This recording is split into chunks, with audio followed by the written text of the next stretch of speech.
Deputy Aindrias Moynihan. The Deputy has 4 minutes. I'm raising this issue, Minister, because so many locals, especially newer people into the Macroom area, are finding it more and more difficult to get a GP service locally.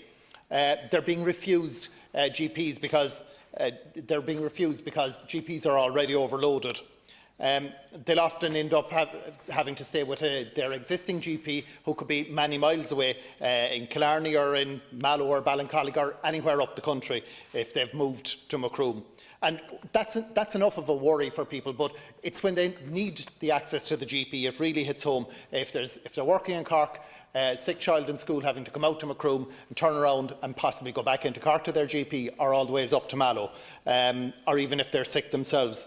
Now, I've previously raised this matter, Minister, and at the time the expectation was that the new GP contract would address the situation, but it hasn't. It hasn't.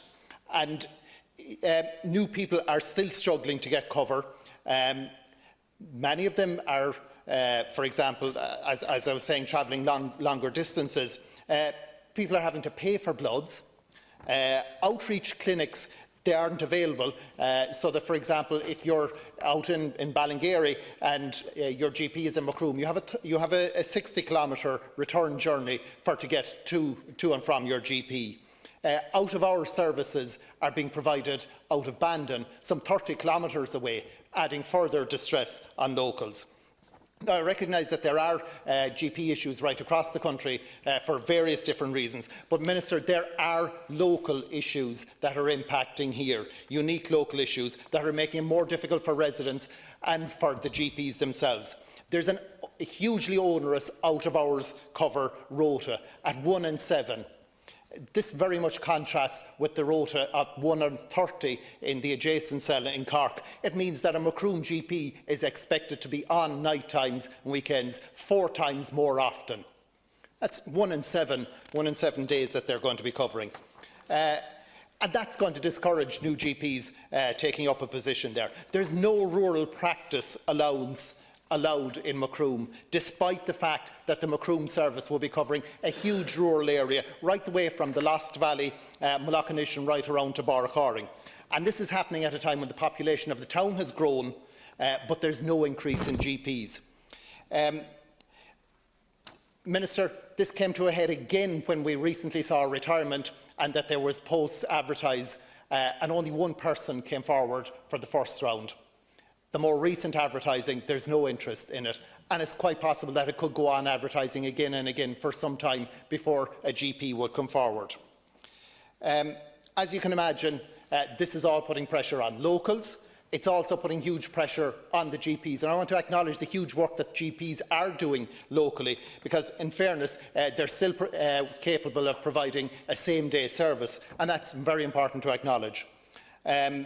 But you could only last at that for so long. And there is phenomenal pressure where people are having to travel further for a GP. People who come in are not getting access to a local GP. And, Minister, there is some 40 million being set aside in the current budget for enhancement of GP services. There's also commitments on supporting various GP services and supporting SouthDoc and the various organisations around it. So, in the interest of supporting communities such as Macroom, who are finding it more and more difficult to get GP cover, Minister, can you raise it with the Senior Minister, and can we, in some way or other, advance the situation so that people can expect to get access to a doctor in their own locality? Cara, can I thank Aindrias Moynihan for raising this very important issue in relation to Macroom, and I'd like to reassure the House that the Government is committed to continued development of GP capacity to ensure that patients across the country continue to have access to GP services and that general practice is sustainable in all areas in the future. The Minister for Health is working to ensure that existing GP services are retained and the general practice system remains an attractive career option for newly qualified GPs. The number of GPs on the Medical Council Special Register continues to increase, up from 2,270 in 2010 to 3,857 as of mid-October. The number of GPs holding GMS contracts has also risen from 2,098 in 2008 to almost 2,500 in 2019. The Government is aware of the workforce issues facing general practice, including the influence of demographic factors, and in recent years has implemented a number of measures to improve recruitment and retention in general practice. And these include changes to the entry provisions to the GMS scheme to accommodate more flexible shared GP contracts, and to the retirement provisions for GPs under the GMS scheme, allowing GMS to hold GMS contracts until their 72nd birthday, as well as the introduction of enhanced supports for rural GP practices.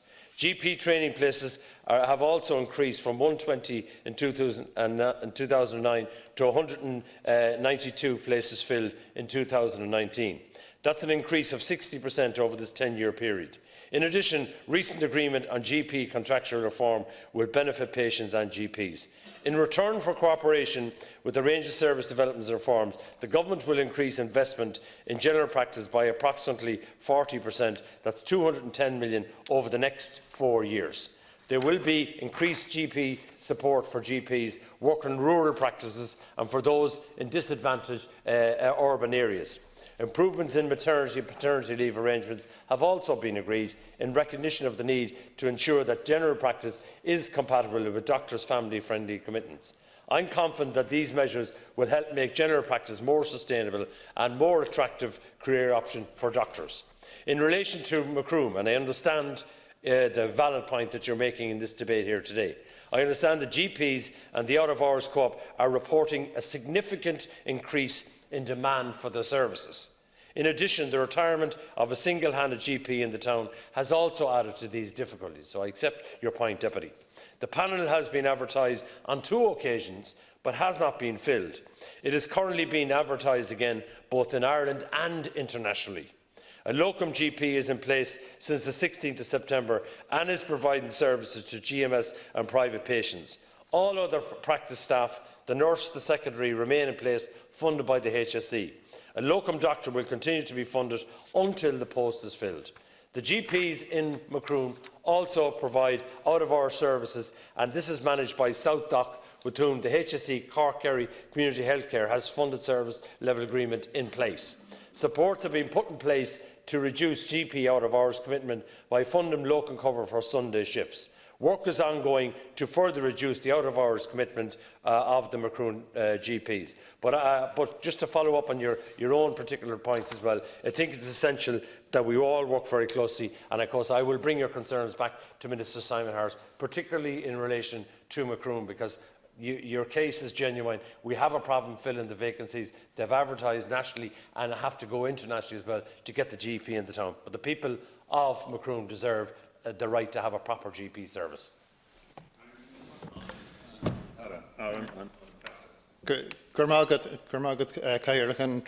Thank you, Minister. There's quite a bit in the answer, but look, I want to. People need to be able to expect to have a GP service locally to them and not having to be crisscrossing all over the country. There are difficulties right across the country, but Minister, I really need you to be sure that you've recognised that there are local situations that is making it more difficult than anywhere else around the country. And what we're looking for is to be put on a level playing field and to be able to compete to fill that vacancy on a level footing. The out-of-hours rota in the area is way over and above what would be expected across anywhere in the country. At 1 in 7, it means that a Macroom doctor is expected to be on 4 times more often at night and weekends than a colleague just in the road on a 1 in 31 inside in Cork. The absence of the rural practice allowance. Now, you've pointed out about the disadvantaged urban and the rural practice, but that doesn't apply to Macroom. Macroom doesn't have that status, despite the fact that it has a huge rural hinterland. So there are unique local situations that are relevant. The recent retirement merely illustrates the difficulty that has always been there over recent years and that I've highlighted here before. So, Minister, what we're looking for is to be on a level playing field, so that the obstacles that are unique to Macroom, the out of hours, the absence of rural practice, that they will be addressed, and that in that way people advertising for a Macroom job would have an equal standing with everywhere in the country. It would mean that locals would be able to have a real expectation that there will be a GP available to them and that they don't have to crisscross all over the country. Minister, I could give you an example of a lady who travels to Kildare, where she had her GP service up to now, travelling back and forth every month. It just doesn't make a sense. There are people travelling from Cork to Tralee all over the country because they can't get a service locally. It needs to be tackled. Thank you, Deputy. Absolutely. I want to reiterate the government's commitment to ensuring that this happens. And I take your points on the criss-crossing and also the unique local situation in relation to Macroom, because you mentioned there about the urban areas and the rural area, urban disadvantage and the rural areas, and then you have a situation like Macroom, and that issue of 1 in 7 has to be dealt with as well. So I do accept your argument in relation to the unique local situation in relation to Macroom. And in relation to the GP service in Macroom, I'd like to assure you, Deputy, that I and the Minister and the HSE is committed to working with the local GPs in the area to resolve the current difficulties to ensure that services can continue to be provided to the local community, because I strongly believe in having local services and local community myself, and it's unacceptable, as you mentioned yourself, an example of one of your constituents having to travel to Kildare. Now, I know Deputy Bernard Drucken is a very prominent TD in Kildare and all that stuff, but I do accept your point that it's unacceptable that that situation has arisen. So what we're trying to do is, the HSE are trying very, very hard to fill the positions, but we have to make it a priority. But of course, I'll bring your concerns back to Minister Simon Harris and the HSE.